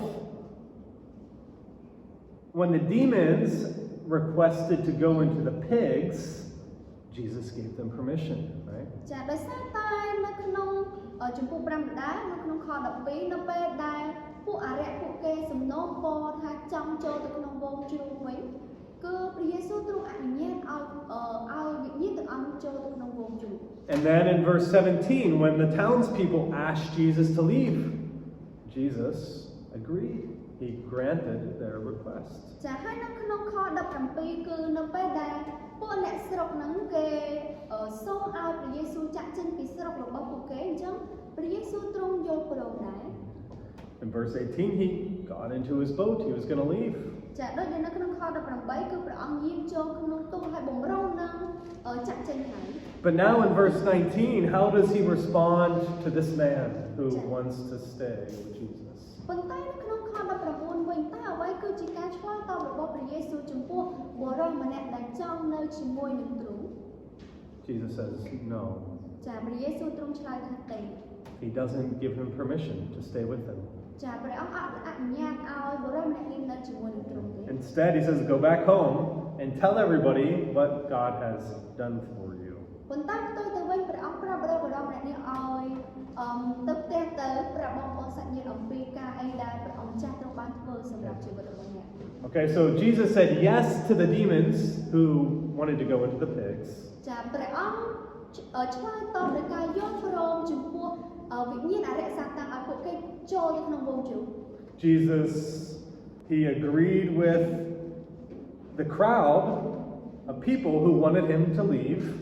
អញ្ចឹងព្រះអង្គក៏យល់ព្រមជាមួយនឹងពួកបណ្ដាជនឬក៏ពួកអ្នកស្រុកនោះនៅក្នុងការដែលចាក់ចេញពីស្រុករបស់ពួកគេ But now he says no to this man who wants to stay with Jesus. ប៉ុន្តែឥឡូវនេះព្រះអង្គមានព្រះបន្ទូលថាទេចំពោះបុរសម្នាក់ដែលចង់នៅជាមួយនឹងព្រះអង្គ Why does Jesus do this? ហេតុអីបានជាព្រះយេស៊ូវទ្រង់ឆ្លើយតបយ៉ាងនេះ It's a good thing to be with Jesus, right? ជាការដែលល្អក្នុងការដែលនៅជាមួយអង្គព្រះយេស៊ូវមែនអត់ So why does Jesus say no? ហេតុអីបានជាព្រះយេស៊ូវទ្រង់ឆ្លើយថាទេ As we see in verse 19, it's because Jesus has different plans and better plans for this man. ចាដូចដែលបានឃើញនៅក្នុងខ19គឺថាព្រះយេស៊ូវទ្រង់មានផែនការមួយទៀតដែលខុសគ្នាហើយដែលល្អជាងផែនការរបស់បុរសមួយទៀត He doesn't want this man to come because Jesus believes this man has an opportunity. ចាគឺព្រះយេស៊ូវទ្រង់អត់ចង់ឲ្យបុរសម្នាក់នេះមកតាមទ្រង់ទេគឺដោយសារតែទ្រង់មើលឃើញអំពីឱកាសដែលបុរសម្នាក់នេះមាន An opportunity to share the good news about what has happened to him. ចាគឺឱកាសនៃការដែលគាត់អាចនិយាយអំពីដំណឹងល្អចំពោះអ្វីដែលបានកើតឡើងនៅក្នុងជីវិតរបស់គាត់ And this man is supposed to go to his hometown and he's supposed to share two things. ចាហើយបុរសម្នាក់នេះគួរតែធ្វើដំណើរទៅផ្ទះហើយគួរតែចែកចាយនៅចំណុចពីរយ៉ាង Okay. How much God has done for him. ចាអំពីការធំទាំងម្លេះដែលព្រះម្ចាស់បានធ្វើសម្រាប់គាត់ And second, how God has had mercy on him. ចាហើយចំណុចទី2អំពីសេចក្តីមេត្តាករុណាដែលព្រះអង្គបានប្រោសមេត្តាដល់គាត់ Now there's two details I want you to notice about this verse 19. ចាអញ្ចឹងមានព័ត៌មានលម្អិតសំខាន់ពីរយ៉ាងនៅក្នុងខ19ដែលលោកគ្រូចង់ឲ្យបងប្អូនទាំងអស់គ្នាកត់សម្គាល់ First, notice where Jesus wants him to go. ចាចំណុចទី1កត់សម្គាល់មើលអំពីទីកន្លែងដែលព្រះយេស៊ូវទ្រង់ចង់ឲ្យបរិសុទ្ធអ្នកនេះទៅ He wants him to go back to his home. ចាគឺទ្រង់ចង់ឲ្យបរិសុទ្ធអ្នកនេះចេញទៅឯផ្ទះរបស់គាត់ Okay. Now, when Jesus tells the man to go back home, he doesn't mean go back to the tombs. ចានៅទីនេះនៅពេលដែលព្រះយេស៊ូវទ្រង់មានព្រះបន្ទូលថាទ្រង់ចង់ឲ្យគាត់ទៅផ្ទះរបស់គាត់នៅទីនេះមិនមែនសំដៅទៅទីកន្លែងភ្នំខ្មោចដូចពីមុនជាកន្លែងដែលគាត់នៅពីមុនទេ He wants this man to go back to his prior home where he lived before he was in the tombs. ចាគឺព្រះអង្គចង់ឲ្យបរិសុទ្ធអ្នកនេះទៅផ្ទះដែលកាលពីមុនដែលគាត់ធ្លាប់រស់នៅកាលពីមុន Now, why does Jesus tell him to go back to his home? ចាហេតុអីបានជាព្រះអង្គចង់ឲ្យបរិសុទ្ធអ្នកនេះធ្វើដំណើរទៅផ្ទះរបស់គាត់ Probably because this man, he would be recognized by the people who were living there. ចាប្រហែលជាបើសិនជាគាត់នឹងធ្វើដំណើរទៅគាត់នឹងប្រហែលជាអ្នកដែលរស់នៅទីនោះនៅក្នុងផ្ទះរបស់គាត់ឬក្នុងស្រុកកំណើតរបស់គាត់ពួកគេស្គាល់គាត់ They would be able to see the transformation that took place in his life. ហើយពួកគេនឹងអាចមើលឃើញអំពីការបំផ្លាស់បំប្រែដែលបានកើតឡើងនៅក្នុងជីវិតរបស់គាត់ They would say, "Oh, hey, yeah, that's Bob. I remember him." ម្នាក់ដែលខ្ញុំធ្លាប់ស្គាល់គឺបង That was the guy who was possessed by all the demons. អូម្នាក់ហ្នឹងកាលពីមុនណាធ្លាប់ត្រូវអរិយចូល Okay, remember him? He lived in the tombs. ចាចាំអត់គាត់ធ្លាប់រស់នៅក្នុងភ្នំខ្មោច He was cutting himself with rocks and screaming. ធ្លាប់យកថ្មមកអាដៃអាចជើងហើយស្រែកលឺណា But look at Bob now. ចាំតែមកបបឥឡូវនេះ His life is new. He has been changed. ចាមានជីវិតថ្មីគាត់ត្រូវបានបំផ្លាស់បំប្រែ What happened to him? ចាមានអីកើតឡើងជាមួយគាត់ខ្លះទៅនោះ Right? They would probably be curious about what took place in his life. ចាអញ្ចឹងប្រហែលជាពួកគេចង់ដឹងចង់ឮអំពីអីដែលកើតឡើងជាមួយជីវិតរបស់បុរសម្នាក់នេះ You know, if you came to Phnom Penh to study for college, ឥឡូវឧទាហរណ៍ថាបើសិនជាបងប្អូនទាំងអស់គ្នាឡើងមករៀននៅភ្នំពេញ and you became a Christian when you were in college, ចាហើយបងប្អូនទាំងអស់គ្នាបានក្លាយជាគ្រីស្ទបរិស័ទនៅពេលដែលបងប្អូនរៀននៅសាកលវិទ្យាល័យ but then you went back to the province, ចាហើយបន្ទាប់មកបងប្អូនធ្វើដំណើរទៅស្រុកកំណើតវិញ and your friends and family saw you and they saw your life was different. ចាហើយមិត្តភ័ក្តិហើយនឹងបងប្អូនរបស់បងប្អូនទាំងអស់គ្នាគេឃើញអំពីជីវិតរបស់បងប្អូនទាំងអស់គ្នាផ្លាស់ប្រែ They would probably be curious and interested and want to know what happened to you. ចាអញ្ចឹងពួកគេប្រហែលជាចង់ដឹងចង់ឮថាអូតើមានរឿងអីកើតឡើងទៅណោះគេទៅរៀននៅភ្នំពេញមកវិញខ្លាចមែន And you would have an opportunity to share with them about Jesus. ចាហើយនៅពេលនោះគឺបងប្អូនទាំងអស់គ្នាមានឱកាសក្នុងការដែលចែកចាយអំពីដំណឹងល្អរបស់ព្រះយេស៊ូវ It's the same for this man. ចាដូចគ្នាជាមួយនឹងបុរសម្នាក់នេះដែរ He has a unique opportunity to testify, to share about what Jesus did in his life. ចាគឺនៅទីនេះគឺបុរសម្នាក់នេះមានឱកាសយ៉ាងពិសេសនៅក្នុងការដែលគាត់អាចចែកចាយអាចធ្វើជាស្មោបន្ទាល់អំពីអ្វីដែលព្រះយេស៊ូវទ្រង់បានធ្វើចំពោះជីវិតរបស់គាត់ So that's why Jesus tells him to go to his home. ចានេះគឺជាហេតុផលដែលព្រះយេស៊ូវទ្រង់ចង់ឲ្យបុរសម្នាក់នេះទៅផ្ទះរបស់គាត់វិញ But second detail I want you to notice in verse 19. ចាប៉ុន្តែព័ត៌មានទី2ដែលលោកគ្រូចង់បងប្អូនទាំងអស់គ្នាកត់សម្គាល់នៅក្នុងខ verse 19, yeah. នៅក្នុងខ I want you to notice the difference between this verse and other stories we have read in the book of Mark. ចាលោកគ្រូចង់ឲ្យបងប្អូនទាំងអស់គ្នាកត់សម្គាល់រឿងដែលបានកើតឡើងដែលយើងកំពុងតែរៀននេះជាមួយនឹងរឿងផ្សេងទៀតដែលយើងបានរៀនជាមួយគ្នាកន្លងមក Okay, in Mark chapter 1 we read a story about a leper when Jesus healed a leper. ចានៅក្នុងម៉ាកុសជំពូក1យើងបានអានជាមួយគ្នាទៅជាមួយនឹងការដែលព្រះយេស៊ូវទ្រង់បានប្រោសបុរសម្នាក់ដែលកើតខ្លងឲ្យបានជា Do you remember what Jesus said to the man after he healed him? ចាបងប្អូនចាំបែបថាតើព្រះយេស៊ូវទ្រង់មានព្រះបន្ទូលយ៉ាងដូចម្តេចទៅកាន់បរិសម្នាក់នោះបន្ទាប់ពីទ្រង់បានប្រោសគាត់ឲ្យជាហើយ Mark chapter 1 verse 44. ចាម៉ាកុសចំពោះ1ខ44 He said, "Don't tell anyone. See that you say nothing to anyone, but show yourself to the priest and instead." ចាម៉ាកុសចំពោះ1ខ40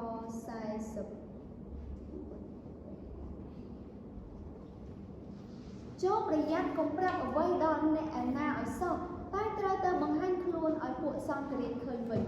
Okay. But remember, the leper didn't listen to Jesus. ចាប៉ុន្តែបងប្អូនចាំឲ្យថាបរិសម្នាក់ដែលកើតខ្លួនហ្នឹងគឺពួកគេគឺគាត់អត់បានស្ដាប់តាមអ្វីដែលព្រះយេស៊ូវទ្រង់បានមានព្រះបន្ទូលទេ And we have also seen when Jesus casts out demons, does Jesus allow the demons to speak about him or not? ចាហើយដូចគ្នាដែរនៅពេលដែលព្រះអង្គបណ្ដេញអារក្សតើព្រះអង្គអនុញ្ញាតឲ្យអារក្សទាំងអស់នោះនិយាយអីទាក់ទងជាមួយនឹងអត្តសញ្ញាណរបស់ព្រះអង្គដែរឬអត់ No. អត់ទេ Right? And later in the Gospel of Mark, for example, in chapter 7, Jesus will heal a deaf man. ចាហើយក្រោយមកទៀតគឺដូចជានៅក្នុងម៉ាកុសចំពោះ7ដែលយើងនឹងរៀនជាមួយគ្នាពេលក្រោយទៀតគឺថាព្រះយេស៊ូវទ្រង់បានប្រុសម្នាក់ដែលថ្លង់ឲ្យបានជា And after Jesus heals this man, he will tell him to be silent.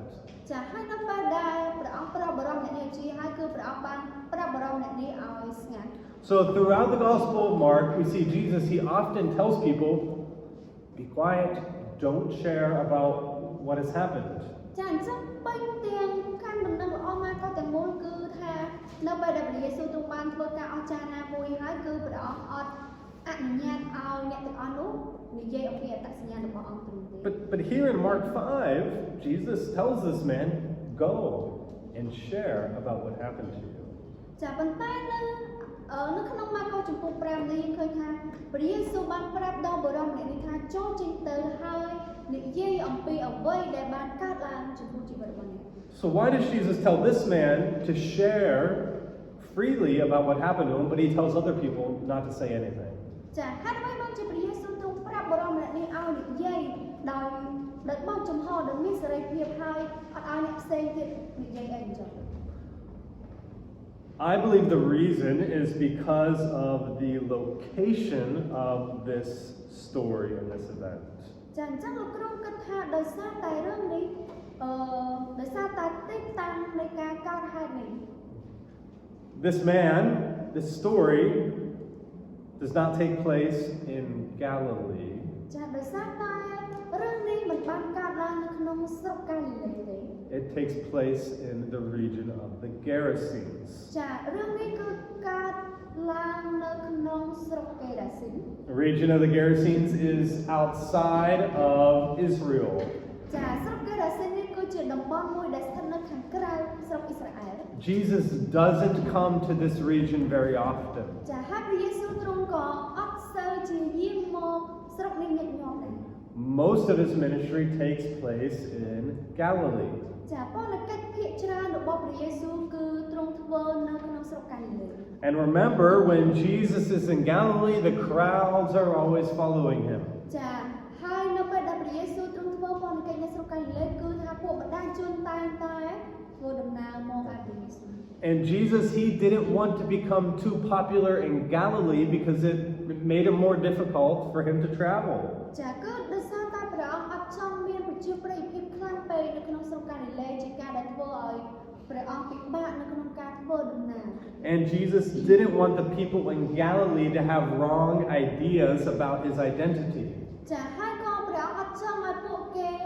មានការយល់ខុសអំពីអត្តសញ្ញាណរបស់ទ្រង់ដូចគ្នា He didn't want people in Galilee to think he's just a miracle worker. ចាគឺព្រះអង្គអត់ចង់ឲ្យពួកគេគិតថាព្រះអង្គគ្រាន់តែជាម្នាក់ដែលអាចធ្វើការអស្ចារ្យ So when Jesus is in Galilee, ដូច្នេះនៅពេលដែលព្រះអង្គទ្រង់គង់នៅស្រុកកាលីលេ he often tells people to be quiet and not share. ព្រះអង្គតែងតែហាមឃាត់ពួកបណ្ដាជនឬក៏មនុស្សទាំងអស់នោះអត់ឲ្យនិយាយអំពីអង្គទ្រង់ But here in Mark 5, Jesus, he's not in Galilee. ចាប៉ុន្តែនៅក្នុងម៉ាកុសចំពោះ5ព្រះអង្គអត់នៅស្រុកកាលីលេទេ He's in the Gerasenes. ចាព្រះអង្គគង់នៅក្នុងស្រុកកេរ៉ាស៊ីន Jesus doesn't come here to preach very often. ចាព្រះអង្គក៏អត់សូវជាយាងមកចែកចាយឬក៏អធិប្បាយព្រះបន្ទូលនៅក្នុងស្រុកនេះញឹកញាប់ដែរ And Jesus, he does not face the danger of becoming too popular in this region. ចាហើយក៏ព្រះអង្គអត់នឹងប្រឈមមុខជាមួយនឹងការដែលថាភ័យខ្លាចនៅក្នុងការដែលមានប្រជាប្រិយភាពខ្លាំងពេកនៅក្នុងស្រុក The people want him to leave, actually. ចាប៉ុន្តែតាមពិតទៅគឺពួកអ្នកស្រុកទាំងអស់នេះពួកគេចង់ឲ្យព្រះអង្គយាងចេញពីស្រុកគេទៅវិញ So because of these reasons, it's good, it's appropriate for this man to share in this region about what God has done for him. ដូច្នេះជាការមួយដែលល្អជាការមួយដែលសមរម្យនៅក្នុងការដែលបរិមម្នាក់នេះអាចចែកចាយអំពីអីដែលបានកើតឡើងនៅក្នុងតំបន់ដែលគាត់រស់នៅនេះ And he's the perfect person to do it because this is where he is from. This is his hometown. ចាគឺគាត់ជាម្នាក់ដែលស័ក្តិសមបំផុតជាម្នាក់ដែលល្អបំផុតក្នុងការដែលនិយាយអំពីរឿងនេះបានដោយសារតែរឿងនេះជារឿងជាដំណើររឿងអំពីជីវិតផ្ទាល់របស់គាត់ហើយជាទីកន្លែងដែលគាត់រស់នៅជាស្រុកកំណើតរបស់គាត់ផ្ទាល់ And so he has a unique opportunity to evangelize and to share about Jesus. ដូច្នេះគាត់ជាម្នាក់ដែលមានឱកាសដ៏ល្អបំផុតនៅក្នុងការដែលធ្វើទីបន្ទាល់អំពីអង្គព្រះយេស៊ូវគ្រីស្ទ So that's why I believe Jesus allows him to openly share about what happened. ដូច្នេះនេះជាមូលហេតុដែលលោកគ្រូជឿថាព្រះយេស៊ូវទ្រង់អាចនឹងឲ្យឬក៏ឲ្យអនុញ្ញាតឲ្យបរិមម្នាក់នេះចែកចាយយ៉ាងមានសេរីភាពដោយបើកចំហ And then finally in verse 20 we see how this man responds to Jesus. ចាហើយនៅtrongបញ្ចប់យើងឃើញអំពីការឆ្លើយតបរបស់បរិមម្នាក់នេះទៅកាន់ព្រះយេស៊ូវវិញនៅក្នុងខ20 He wants to go with Jesus, but Jesus says no. ចាគាត់ចង់ទៅជាមួយនឹងព្រះយេស៊ូវប៉ុន្តែព្រះយេស៊ូវឆ្លើយថាទេ How does he respond to Jesus? តែគាត់ឆ្លើយតបយ៉ាងដូចទៅកាន់ព្រះយេស៊ូវ He doesn't complain, he doesn't cry, ចាគាត់បានត្អូញត្អែគាត់បានយំទេ he doesn't refuse, he obeys immediately. ចាគាត់អត់បានបដិសេធព្រះយេស៊ូវទេប៉ុន្តែគាត់បានស្ដាប់បង្គាប់ព្រះយេស៊ូវតែម្ដង According to Mark, he went away, he started to proclaim in the Decapolis how much Jesus had done for him. អញ្ចឹងនៅក្នុងខ20គាត់ក៏ចេញទៅចាប់តាំងប្រកាសប្រាប់នៅស្រុកដេកាប៉ូលពីការធំទាំងម្លេះដែលព្រះយេស៊ូវបានប្រោសដល់ខ្លួន So although he wanted to be with Jesus, he understood that obeying Jesus is more important. ចាទោះបីជាគាត់ចង់នៅជាមួយនឹងព្រះយេស៊ូវក៏ដោយប៉ុន្តែគឺគាត់យល់ថាការដែលស្ដាប់បង្គាប់ព្រះយេស៊ូវគឺសំខាន់ជាង This is a picture of true discipleship. ចានេះគឺជារូបភាពអំពីសាវកដ៏ពិតប្រាកដ This is what disciples do. They follow Jesus' instructions and commands. ចានេះគឺជាអ្វីដែលពួកសាវកពួកគេធ្វើគឺពួកគេស្ដាប់បង្គាប់ហើយធ្វើតាមការបញ្ជារបស់ព្រះយេស៊ូវ If Jesus says go, then they go. ចាហើយនៅពេលដែលព្រះយេស៊ូវទ្រង់មានព្រះបន្ទូលថាចេញទៅពួកគេចេញទៅ If Jesus says come, then they come. អញ្ចឹងនៅពេលដែលព្រះយេស៊ូវមានព្រះបន្ទូលថាឲ្យមកពួកគេមក Disciples are those who obey, who follow the instructions of Jesus. ចាអញ្ចឹងពួកសាវកឬក៏ពួកសិស្សគឺជាម្នាក់ដែលស្ដាប់បង្គាប់ជាម្នាក់ធ្វើតាមដើរតាម Because they understand that Jesus knows better than they do. Jesus' plans are better than my own plans. ចាដោយសារតែពួកគេយល់ថាគម្រោងផែនការរបស់ព្រះយេស៊ូវគឺល្អជាជាងគម្រោងផែនការរបស់ពួកគេផ្ទាល់ And true disciples are willing to follow Jesus' plans even when they would prefer to do something else instead. ចាហើយពួកសាវកដ៏ពិតគឺពួកគេចង់ធ្វើតាមគម្រោងផែនការរបស់ព្រះយេស៊ូវទោះបីជាពួកគេចង់ធ្វើអ្វីមួយផ្សេងទៀតក៏ដោយប៉ុន្តែពួកគេនៅតែជ្រើសរើសស្ដាប់បង្គាប់តាមព្រះយេស៊ូវទៅដែរ Now let me make a few observations about verse 20 before we finish. ចាឥឡូវមុននឹងយើងបញ្ចប់យើងមើលជាមួយគ្នានៅក្នុងខ20 Mark says this man he proclaimed in the Decapolis. ចាលោកម៉ាកូបានប្រាប់យើងថាបុរសម្នាក់នេះគាត់បានចេញទៅប្រកាសនៅក្នុងស្រុកដេកាប៉ូល What is the Decapolis? តើស្រុកដេកាប៉ូលជាអីគេមានន័យយ៉ាងម៉េចទៅ Decapolis means 10 cities. ចាដេកាប៉ូលគឺមានន័យថាទីក្រុងទាំង10 It is referring to a region that is located southeast of the Sea of Galilee. ចាគឺជាតំបន់មួយដែលស្ថិតនៅ ផ្នែកខាងត្បូងឈាមខាងកើតនៃសមុទ្រកាលីលេ And there were 10 cities in this region, which is why they call it Decapolis. ចាហើយនៅទីនោះមាន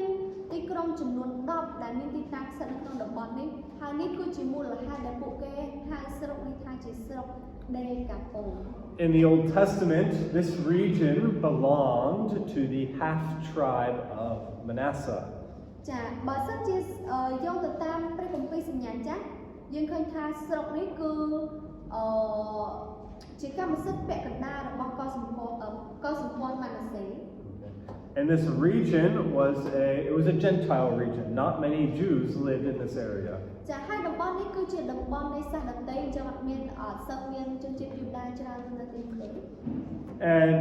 again, most of Jesus' ministry does not take place in the Decapolis. ចាហើយជាថ្មីម្ដងទៀតពន្ធកិច្ចភាគច្រើនដែលព្រះយេស៊ូវទ្រង់ធ្វើគឺមិនសូវជាបានកើតឡើងក្នុងតំបន់នេះជាញឹកញាប់ប៉ុណ្ណោះទេ Most of Jesus' ministry happens in Galilee. ចាគឺពន្ធកិច្ចភាគច្រើនរបស់ព្រះយេស៊ូវទ្រង់ធ្វើនៅក្នុងស្រុកកាលីលេ But there are a few times where Jesus will travel to the Decapolis. ចាប៉ុន្តែក៏មានពេលពីរបីដងដែរដែលព្រះយេស៊ូវទ្រង់យាងធ្វើដំណើរទៅកាន់ស្រុកដេកាប៉ូល Later in Mark chapter 7, Jesus will come to this region of the Decapolis. ចាក្រោយមកទៀតនៅក្នុងម៉ាកុសចំពោះ7យើងឃើញថាព្រះយេស៊ូវទ្រង់នឹងយាងធ្វើដំណើរមកកាន់តំបន់នេះម្ដងទៀត Okay, Mark 7 verse 31. ចានៅក្នុងម៉ាកុសចំពោះ7ខ31 And he will heal a deaf man in this region. ចាហើយនៅទីនោះគឺទ្រង់បានប្រោសបរិបម្នាក់ដែលកូនថ្លង់អត់បានជា Okay. So anyway, this is the region where this man goes and shares about what happened to him. ចានេះគឺជាទីកន្លែងដែលបរិបម្នាក់នេះត្រូវចេញទៅហើយប្រកាសនៅដំណឹងល្អនៅទីនោះ And then last, notice how the people respond to this man's announcement, to his message. ចាហើយចុងក្រោយយើងឃើញអំពីការអំពីប្រតិកម្មនៃការឆ្លើយតបរបស់ពួកបណ្ដាជននៅពេលដែលបរិបម្នាក់នេះប្រកាសអំពីព្រះបន្ទូល Mark says, everyone marveled. ចាលោកម៉ាកុសគាត់និយាយថាមនុស្សទាំងអស់ក៏អស្ចារ្យក្នុងចិត្ត They were amazed when they saw what Jesus had done in this man's life. ចាពួកគេមានការស្ញាញ់សរសើរចំពោះអីដែលព្រះយេស៊ូវបានធ្វើនៅក្នុងជីវិតរបស់បរិបម្នាក់នេះ Did some of the people become believers in Jesus? តាមមានអ្នកខ្លះពួកគេបានទទួលជឿព្រះយេស៊ូវនៅពេលដែលពួកគេឃើញឬក៏ស្ដាប់ពីការនេះ We don't know. យើងអត់ដឹង But later in Mark 7, when Jesus comes back to this region, there are some people who bring the deaf man to Jesus. ចាប៉ុន្តែក្រោយមកទៀតនៅពេលដែលយើងរៀនជាមួយគ្នានៅក្នុងម៉ាកុសចំពោះ7យើងឃើញអំពីមានមនុស្សខ្លះឬក៏បណ្ដាជនខ្លះពួកគេបាននាំមនុស្សដែលកថ្លង់មកឲ្យព្រះយេស៊ូវ Why did they bring the deaf man to Jesus? ចាហេតុអីបានជាពួកគេនាំមនុស្សកថ្លង់មកឲ្យព្រះអង្គ Maybe because they knew who Jesus was, because they heard about Jesus from this man. ចាប្រហែលជាពួកគេស្គាល់ព្រះយេស៊ូវឬក៏ពួកគេធ្លាប់បានឮអំពីអង្គព្រះយេស៊ូវតាមរយៈបរិបទនេះដែលគាត់ប្រកាសព្រះបន្ទូល We don't know for sure. ចាយើងអត់ដឹងច្បាស់ដែរ Okay. But it's possible this man's testimony, his proclamation of the gospel, it may have had a lasting impact upon this region. ចាប៉ុន្តែអាចទៅរួចដែលថាការប្រកាសព្រះបន្ទូលរបស់បរិបម្នាក់នេះគឺមានឥទ្ធិពលនៅក្នុងទាំងតំបន់ទាំងអស់ហ្នឹងហើយអាចធ្វើឲ្យពួកគេឬក៏អ្នកដែលនៅក្នុងស្រុកទាំងមូលពួកគេស្គាល់ព្រះយេស៊ូវ So that's how the story ends in verse 20. This man obeys, shares about Jesus. ចាហើយនេះគឺជារបៀបដែលរឿងនេះបញ្ចប់ទៅនៅក្នុងខ20គឺបរិបម្នាក់នេះបានចេញទៅហើយស្ដាប់បង្គាប់តាមព្រះយេស៊ូវ Okay, so let's finish with some applications for our lives. ចាអញ្ចឹងយើងនឹងបញ្ចប់ជាមួយគ្នាទាក់ទងជាមួយនឹងការអនុវត្តខ្លះៗនៅក្នុងជីវិតរបស់យើង Okay, number 1. ចាការអនុវត្តទី1 This passage reminds us of what Jesus does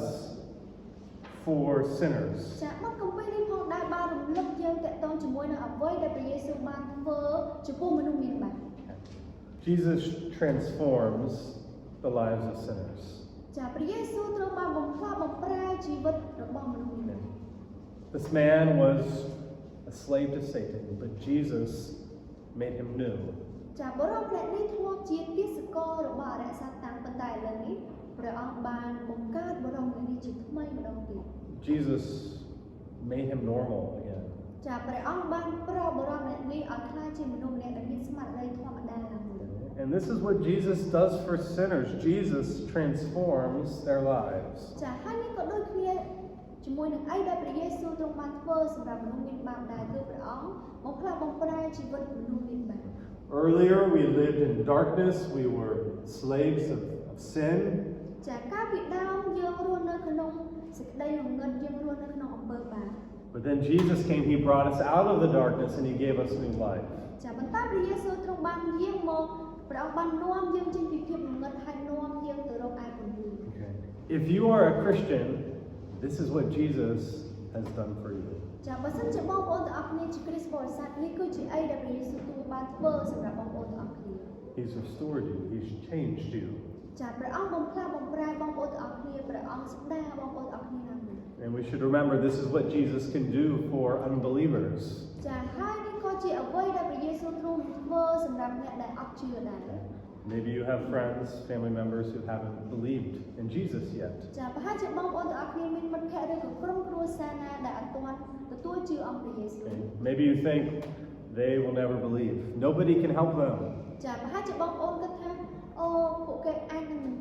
ពួកគេមិនអាចនឹងជឿព្រះអង្គទេគ្មានអ្នកណាអាចជួយពួកគាត់បានទេ Yeah. Remember this passage. ចាសូមចាំអំពីបទគម្ពីរដែលយើងបានរៀនថ្ងៃនេះ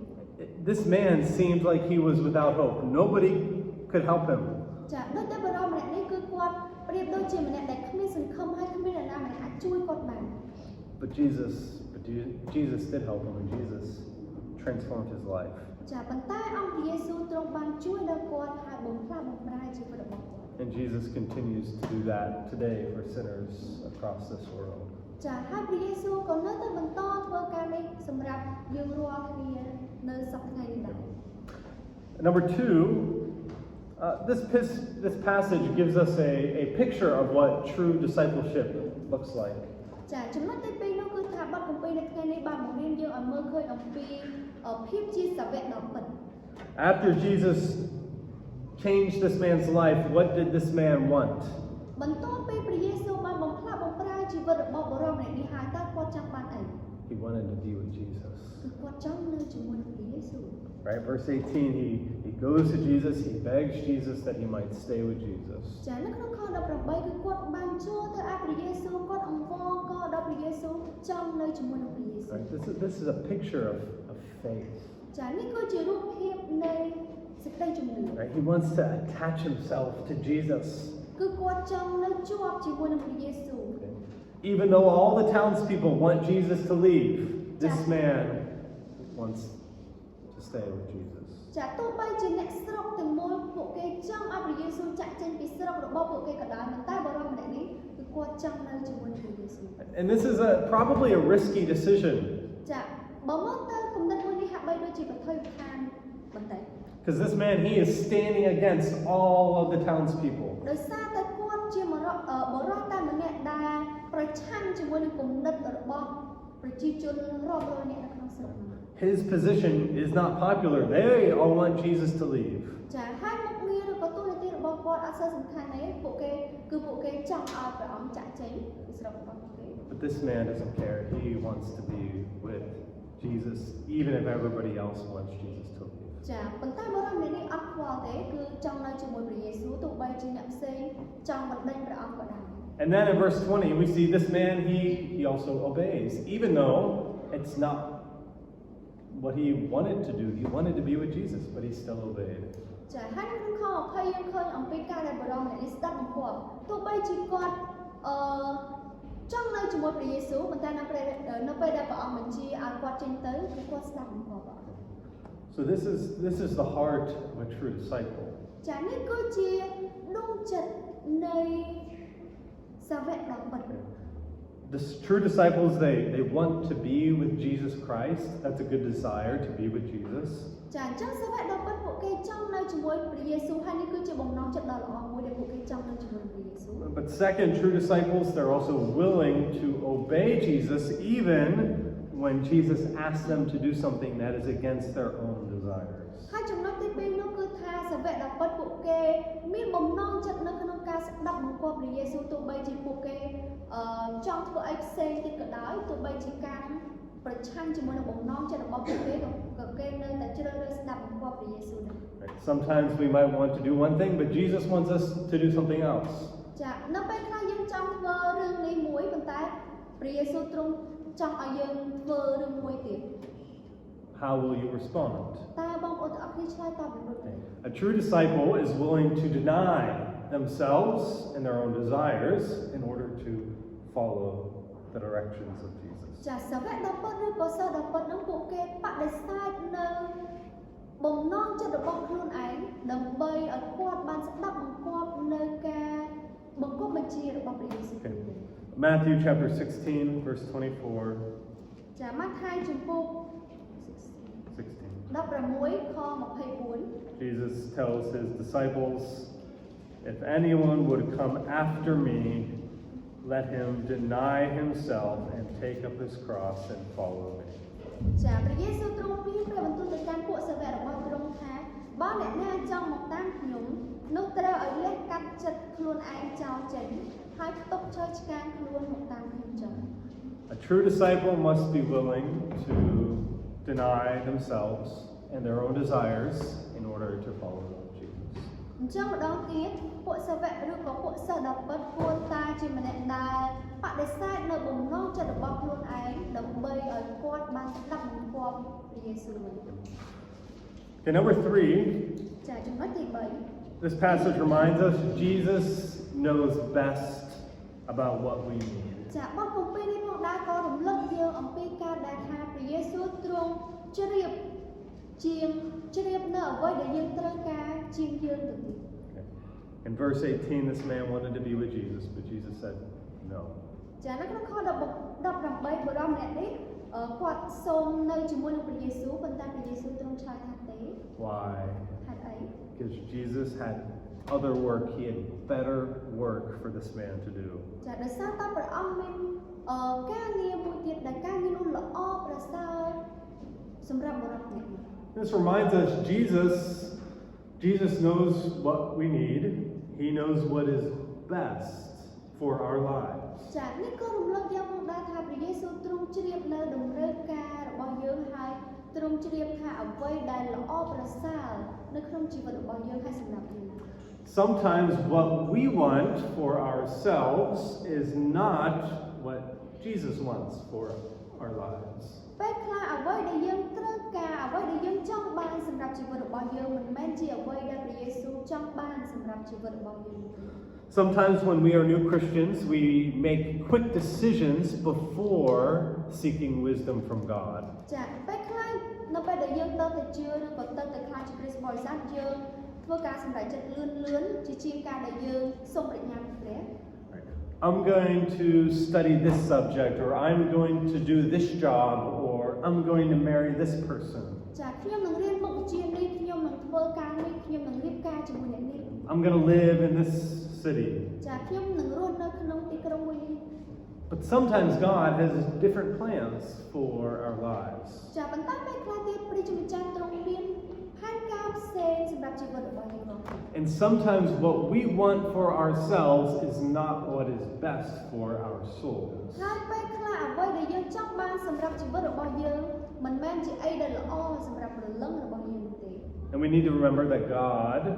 He always knows what is best for our souls. ចាហើយយើងគួរតែចងចាំនោះដែរថាព្រះជាម្ចាស់ទ្រង់ជ្រាបនៅអ្វីដែលល្អសម្រាប់ព្រលឹងរបស់យើងរាល់គ្នា He knows what we need.